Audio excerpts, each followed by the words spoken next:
उपशम भाव और दूसरा तप का भाव। जैसे जीव के अंदर में भाव विशुद्धि हुई, परिणाम उसके निर्मल हुए, तो उसने क्या किया, उसने मिथ्या और अनंतानुबंधी कषाय की चौकड़ी, ऐसे 7 कर्म की प्रकृतियों को दबा दिया।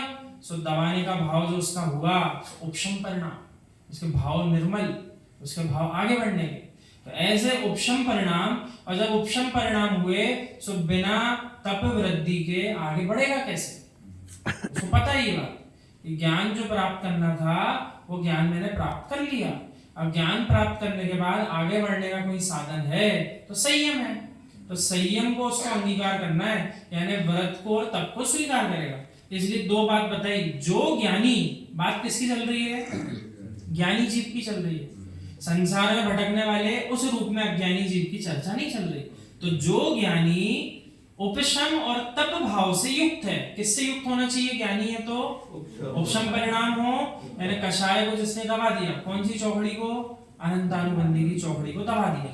कषाय सर्वदा समाप्त नहीं हुई, कषाय तो वीतरागी श्रवण के भी 6वें 7वें गुण स्थानवर्ती मुनिराज के भी संजोगन कषाय बताइए, तो कषाय का नाश तो नहीं हुआ सर्वदा, लेकिन उपशम भाव किसके माध्यम से आया? अनंतानुबंधी कषाय की चौकड़ी को जिसने दबा दिया, यानी अब उसको ऐसा बंध नहीं हो रहा कि अनंत संसार में बांधेगा। पानी में लकीर के समान कषाय रूपी परिणाम है, आई और कुछ ही समय में वापस चली गई, पता भी नहीं चला। ऐसे जीव के परिणाम उपशम परिणाम, और ऐसे जीव तप भी करेगा। तो तप कैसे करेगा?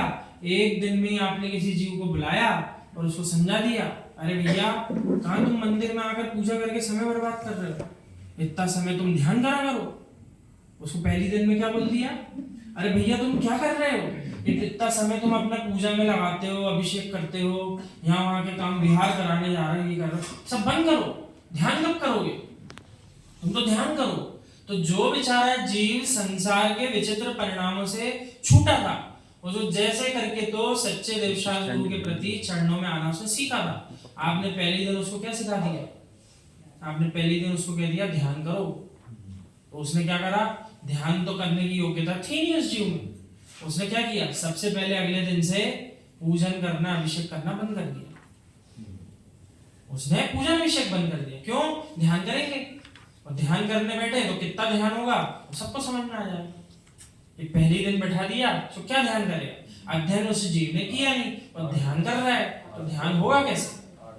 ध्यान नहीं हो पाएगा उसके। तो इस प्रकार के परिणाम जीव के लिए तप में भी है। आपने उसको पहले दिन उपदेश दे दिया, भैया जन दीक्षा धारण करो, आपको तो जन दीक्षा धारण करना चाहिए, आप कहां संसार में भटक रहे हो? तो उसने क्या किया? जो थोड़ा बहुत त्याग करके भी बैठा था, उसने कहा इन सब से कुछ नहीं होगा, जब दीक्षा लेंगे तभी सब एक साथ करेंगे, तो अभी जैसा चल रहा है चलने दो।